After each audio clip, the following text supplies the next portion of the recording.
Olá, meu irmão, minha irmã, paz e bem, eu sou Alberto da Almeida e hoje vamos falar um pouquinho de direito constitucional, mas um tema específico.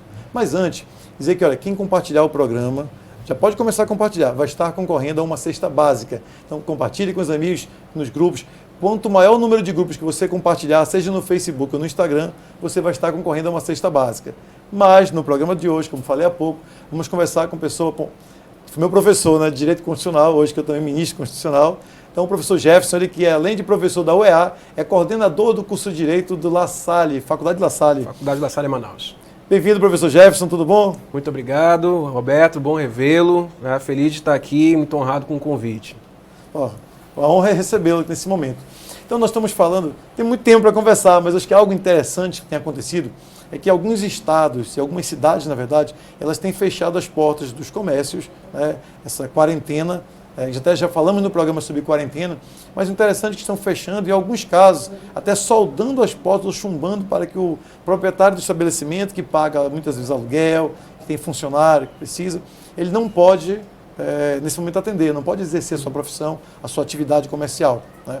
E essa competência, como está sendo? Porque tem município que está fechando, tem estado que está fechando, às vezes falam que é o governo federal que está também participando de alguma forma em negociações. Então, essa competência é de fato de quem?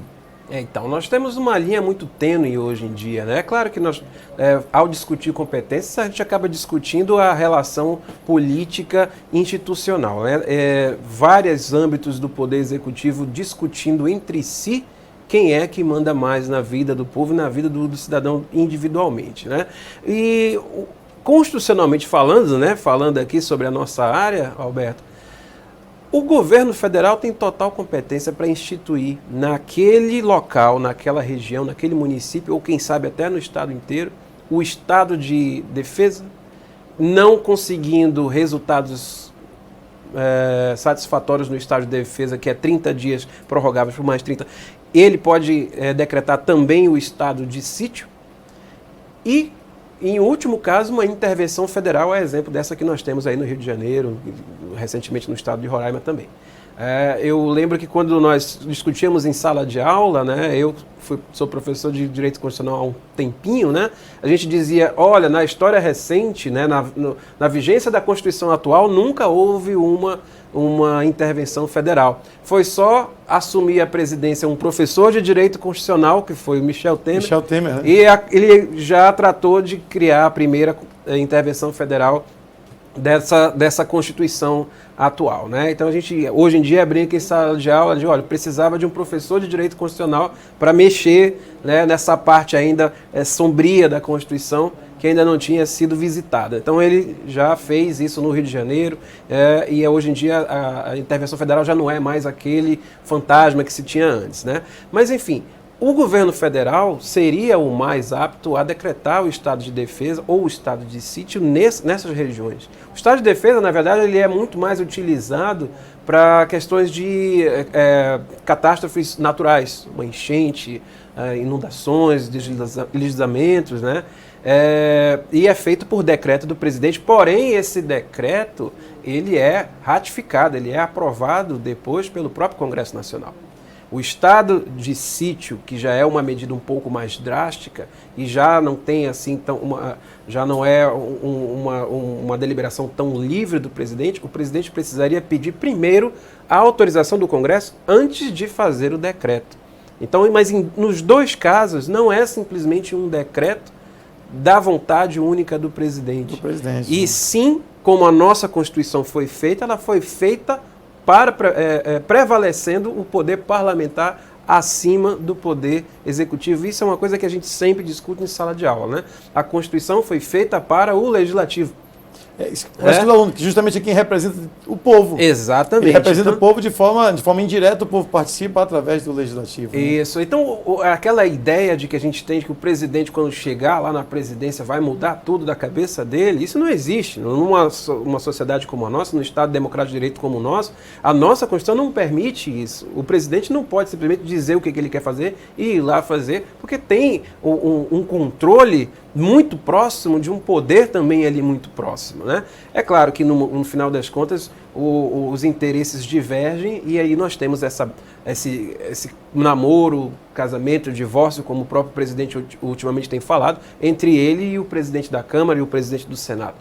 Então nós temos aí esses embates e no final das contas o que sobra para nós? A confusão sobre quem é que pode mandar fechar o comércio. Né? E aí vem a questão dos governadores. Os governadores acham que em prol da população eles podem regulamentar essa parte de uma espécie de toque de recolher velado para o comércio e dizer quando é que o comerciante pode ou não fechar as suas portas.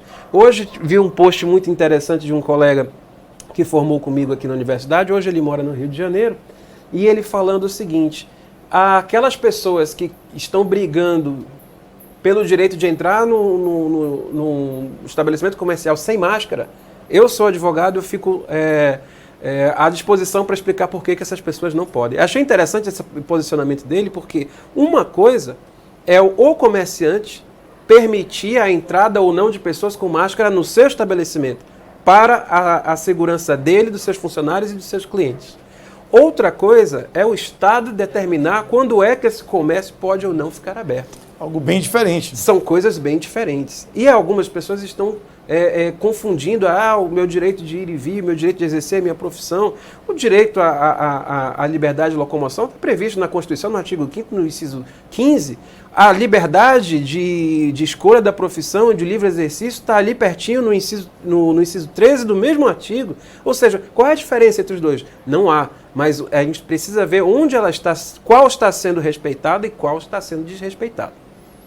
No caso dos governadores, hoje em dia nós temos uma situação inédita. Afinal, na pandemia tudo é inédito.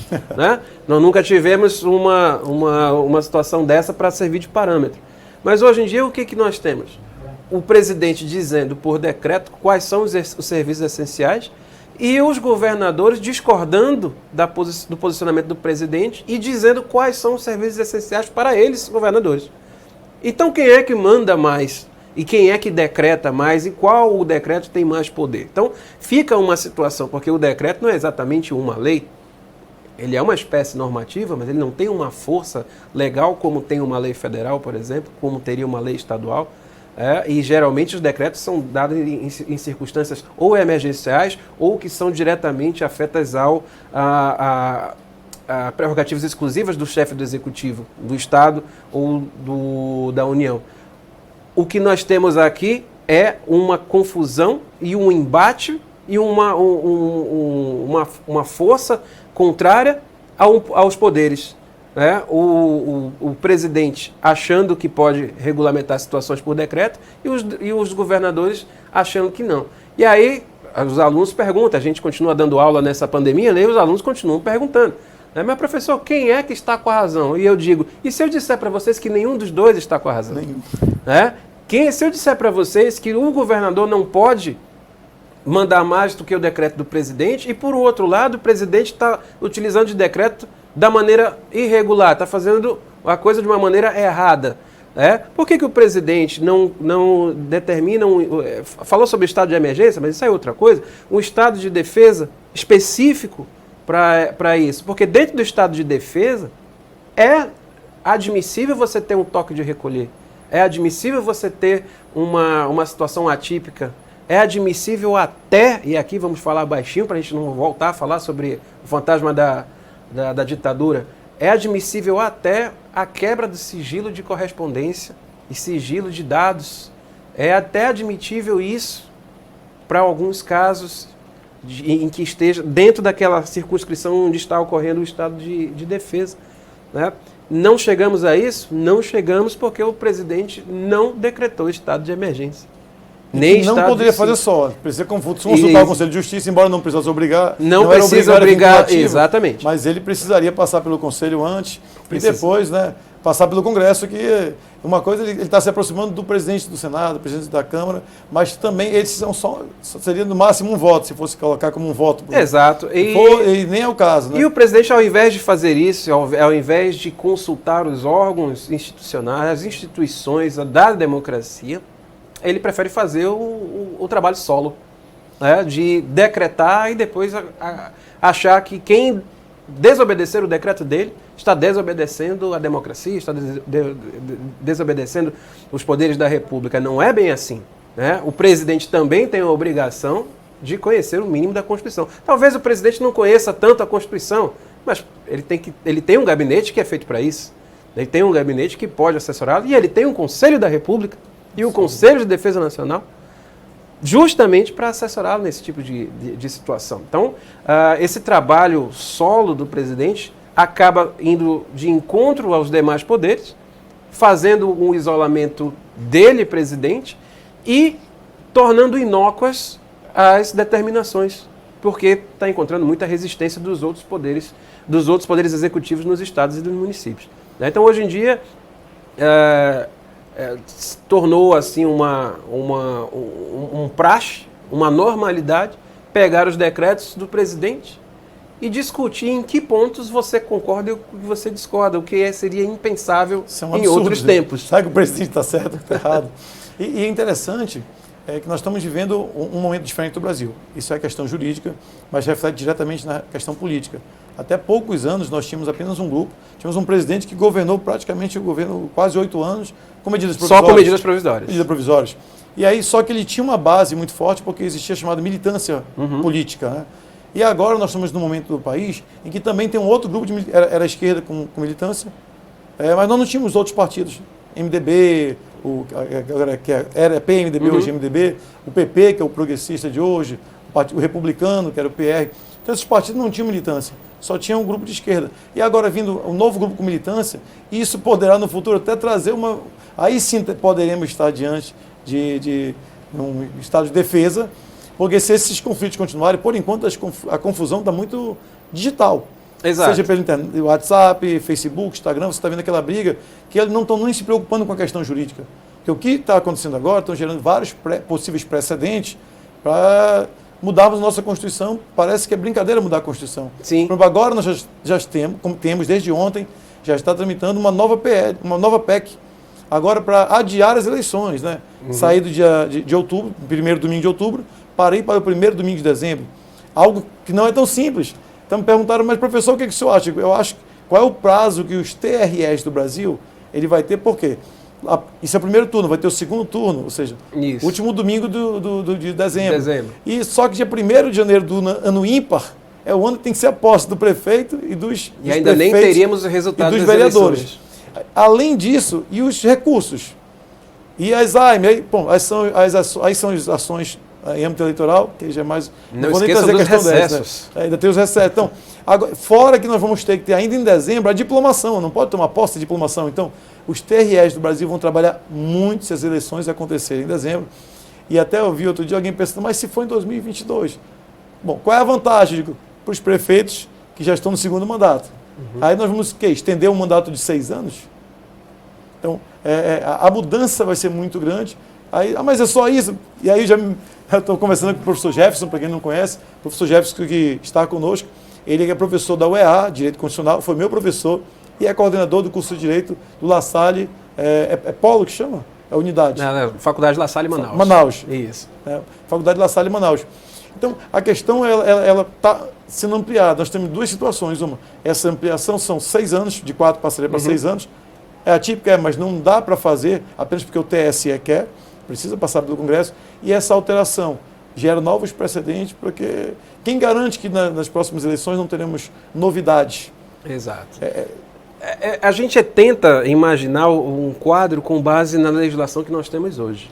Mas aqui mesmo no Amazonas nós tivemos algumas situações sui generis, né?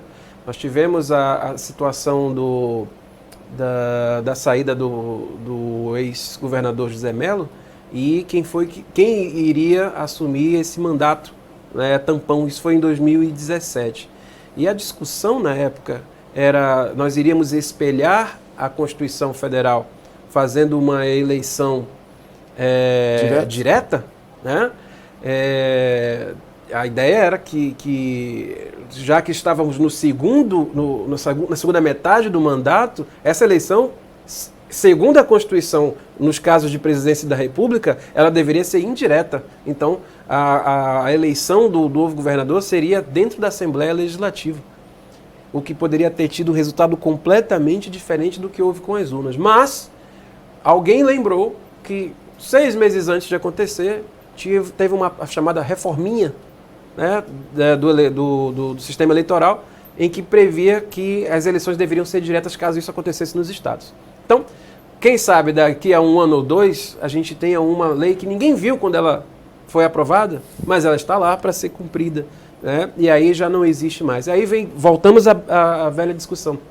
Mas essa lei, ela está acima da Constituição? Não, não está acima. Ela só traz um caso mais específico para os estados. E assim foi feito. E assim tivemos um mandato tampão por eleições diretas, né? Quando, na verdade, todo mundo estava na expectativa de que essas eleições seriam indiretas, porque já estava na segunda metade do mandato do ex-governador. Então, é precipitado a gente falar sobre qualquer coisa de eleições no Brasil, né? O quadro eleitoral no Brasil, ele muda drasticamente em 6 meses, né? Em 2017, você não poderia dizer quem é que iria para o segundo turno em 2018.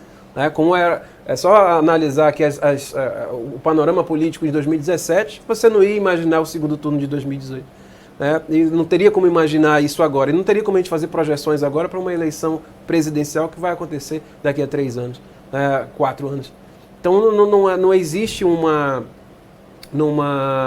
anos, na verdade. Né? Então nós não podemos nos calcar com aquilo que nós temos hoje, infelizmente. Deveria haver essa segurança jurídica, mas no Brasil, como você disse, as PECs começam a aparecer por aí, né, aos montes, e de repente mudar a Constituição virou algo corriqueiro, e que não era. Vamos lá, nós tivemos aula de Direito Constitucional, em que você foi meu aluno, ali por 2002, mais ou menos. 2001, 2002. 2002. Até ali, nós tínhamos 30 emendas constitucionais. Hoje em dia nós já passamos de 100. Mais que triplicou.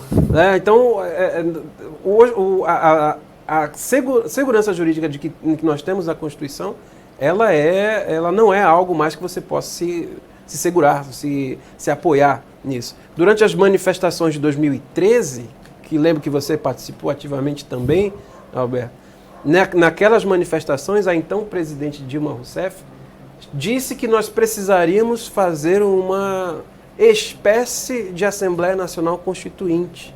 Uma espécie, ou ela é ou não é, mas ela disse que era uma espécie de Assembleia Nacional Constituinte e de que algumas coisas deveriam ser revistas, de acordo com o plano de governo que o então governo do PT tinha para o Brasil. E se você for olhar esse plano de governo, que tinha lá registrado, tudo direitinho, muitos dos direitos inalienáveis que nós temos, por exemplo, poderiam não estar mais.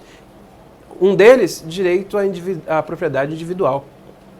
Que isso não faz parte do plano de governo do Partido dos Trabalhadores. Não sei se já tiraram, mas na época ainda fazia parte, que é a abolição do absolutismo que isso traria ao direito individual de propriedade. Então, se nós tivéssemos corrido o risco de ter essa espécie de revisão dessa Assembleia revisionista da Constituição, nós poderíamos perder alguns direitos interessantes, como, por exemplo, da propriedade. Na época, a desculpa era para falar sobre diminuição de maioridade penal, que também entra aí na casa há uma discussão, que normalmente né? É discutida quando acontece algum fato muito Exato, grave com um adolescente. Né? E aí vem o grande problema, você acaba usando essa discussão para colocar o famoso jabuti, né? Colocar algumas coisas que não estavam previstas e elas acabam passando. Né? Então, poderia haver uma diminuição muito séria de direitos fundamentais caso abríssemos esse precedente de discutir isso de novo. Né? E discutir aquilo que não deve mais ser discutido, uma vez que já se encontra na classificação de cláusula pétrea. Que é engraçado, quando eu falo do artigo 60 para os alunos, que estão assistindo agora, as cláusulas pétreas, eu digo, olha, aí explica o rol de voto secreto, direto, universal, periódico, mas não facultativo, quer dizer, pode ser facultativo. Mas se nós tivermos uma nova Assembleia Nacional Constituinte, como será esse voto? Do zero. Né? Não existe um conceito pré-estabelecido. Quem garante que ele vai ser periódico, a universalidade dele vai existir? Ele pode ser do jeito que a Assembleia quiser a partir daquele momento. Nós não temos nenhum atrelamento à Constituição anterior quando estamos fazendo uma nova. E isso é hoje em dia seria perigoso. Quem sabe quais os direitos que nós temos hoje que serão reproduzidos na próxima Constituição? Nós não sabemos. Sim. Isso vai depender das pessoas que estiverem lá no Congresso, né? E de acordo com o que nós temos aí de amostra do que tem pelo Congresso, é possível que muitos dos direitos que nós temos hoje possamos não ter numa próxima Constituição, né? Então, por via das dúvidas, vamos ficar com essa daqui, que essa daqui ela é nossa, né? Ela garante o presente e projeta para o futuro, né? Que é a função primordial de uma Constituição. Essa mudança sobre a vontade, eu lembro que teve um parecer, na época eu estava prestando serviço para a Assembleia do Estado do Amazonas, havia um parecer sobre aquela condenação assim, em primeiro grau, o que tornaria o cidadão inelegível. Primeiro grau ou segundo grau. Eu lembro que, à época, o prefeito de Manaus questionou o parecer que eu ajudei a redigir, e porque eu dizia que pelo menos segundo grau. Pelo menos segundo grau. Uhum. Ele queria primeiro, eu disse, pessoal, primeiro o risco é muito grande, porque qualquer tipo de condenação, na redação que vocês apresentaram, qualquer condenação, ela poderá tornar o cidadão inelegível por 8 anos. Quer dizer, se eu te processo, e se eu tiver prova, não tiveres a possibilidade de, sei lá, for rever ou qualquer possibilidade de repente, ou eu sou amigo do... Não quero dizer aqui que o juiz é imparcial, mas situações acontecem. E, de repente, o cidadão condenado, ele não poderá concorrer ao cargo eletivo.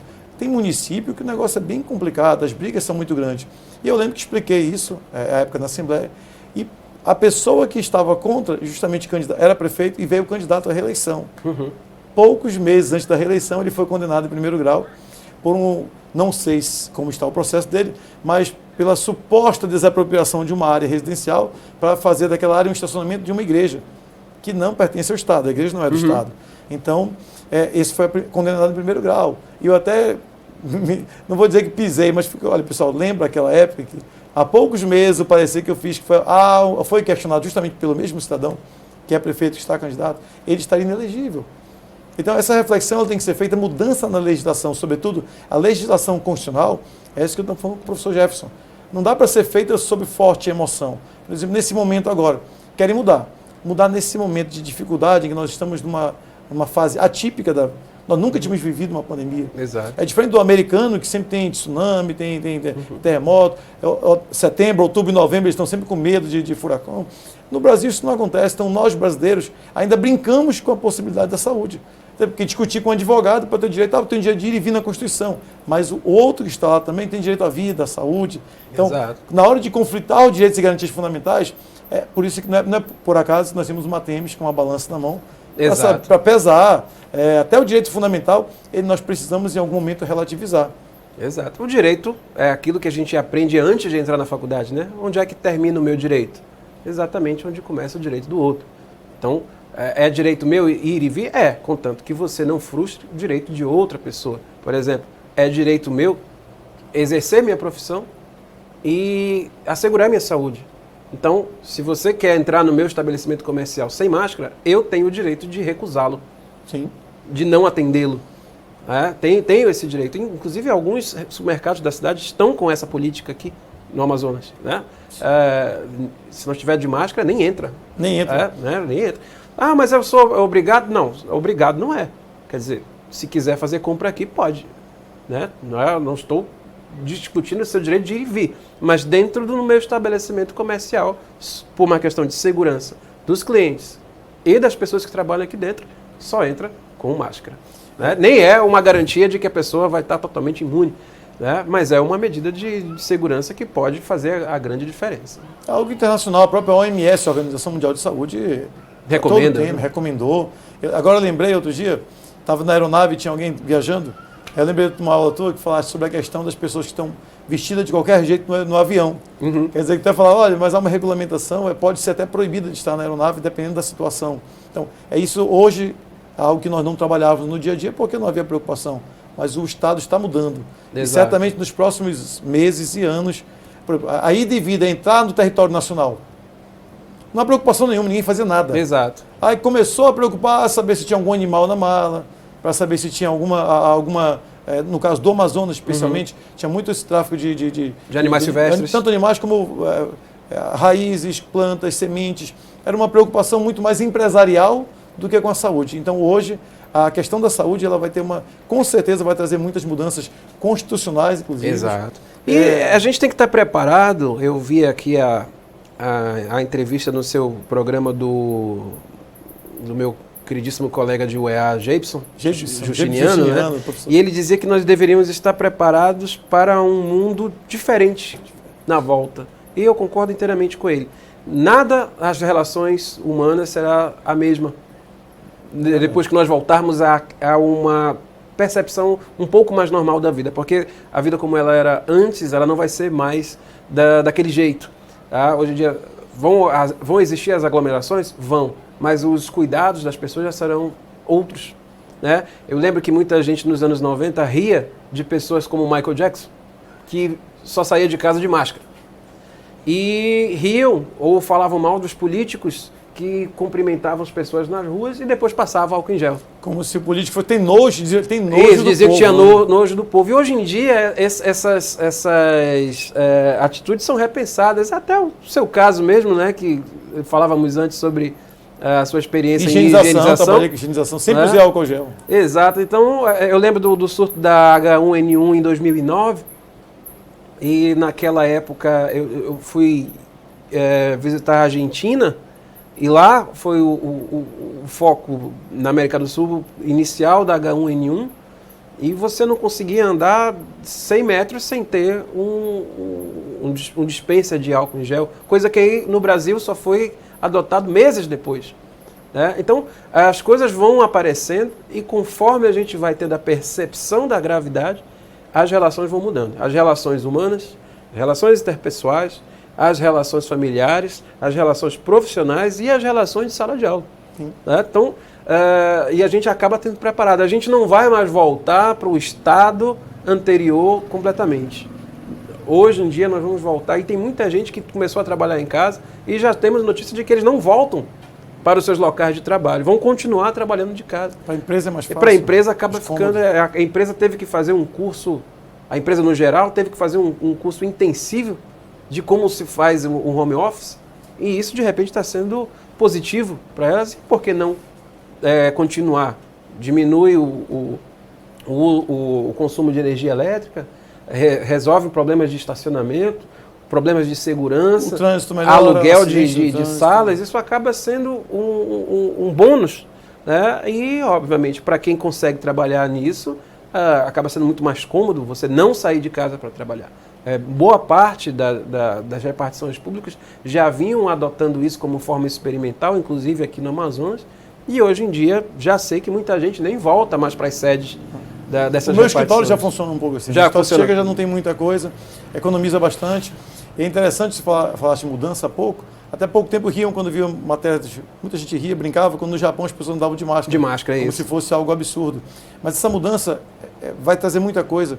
Eu lembro que há pouco tempo, no nosso tempo, nossa juventude, era normal chegar e as pessoas querem fumar como se fosse algo de status, porque parecia no cigarro. Sim. Todo ator, eram atores bonitos, grandes e fortes, as mulheres achavam lindo no comercial. Em lugares fechados, inclusive. Lugar fechado.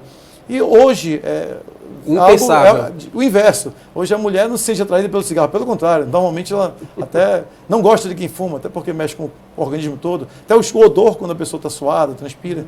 Então a mesma coisa, eu acredito que a questão, seja álcool gel, seja máscara, essa inversão, como você falou do político, que usa limpa a mão com álcool gel logo após cumprimentar alguém. E a gente acaba evoluindo, né? A gente sempre aprende coisas positivas, a gente lamenta o que nós estamos passando, mas espero que as lições aprendidas aí nesse curto espaço de tempo sejam positivas, que a gente consiga utilizar isso, tanto no âmbito social, quanto no âmbito jurídico, inclusive. Tá? Porque muito do que a gente ensina na faculdade teve que ser repensado, porque a sociedade muda e o direito tem que mudar junto. Vai mudar, é extremamente mutável, né? Exatamente. O direito é mutável. Professor Jefferson, muito obrigado pela sua participação. Eu que agradeço. O tema é muito bom. Sempre que puder, tiver um tempinho, que também não tem tempo, né? A gente tiver um tempo, continua trabalhando também em casa. Não, eu daqui, acabou o programa, vou já ministrar aula também, por plataforma, sentar no escritório e começar uma aula com uma turma aí de aproximadamente 60 alunos e falar um pouco de direito constitucional também com eles. Então, muito obrigado pela sua participação. Eu que agradeço. Sempre que o senhor tiver tempo, avisa que nós, nem que seja atrás do senhor, vamos lá fazer um programa lá com o senhor. Eu acho legal levar um pouco de conhecimento. Nós fomos convidados para o imediato, eu lembro que ouvíamos muito, as pessoas gostam de coisa coisa ruim, gosta de ver tragédia, mas não no imediato, tô falando. De modo geral, a TV, quando você conversa com as pessoas, eles falam muito, né? Porque vem demais, isso é a matéria que mais gosta. Eu costumo dizer que as pessoas gostam daquilo que elas conhecem. Se você perguntar de alguém que nunca viajou, nunca saiu do Brasil, eu não gosto de viajar. Coloca no avião, só pelo fato de visitar museus, ter contato, ela volta diferente, é uma tendência a diminuir o preconceito. Então, assim, eu acho que podemos levar um pouco de conhecimento para a população. Faz a diferença. É algo muito importante para a sociedade de modo geral. Com certeza. Professor, muito obrigado. Você eu que agradeço, gostou? Vai compartilhando o programa. Vamos encerrando por aqui. Fica com Deus. Até o próximo programa, se Deus se permitir. Paz e bem.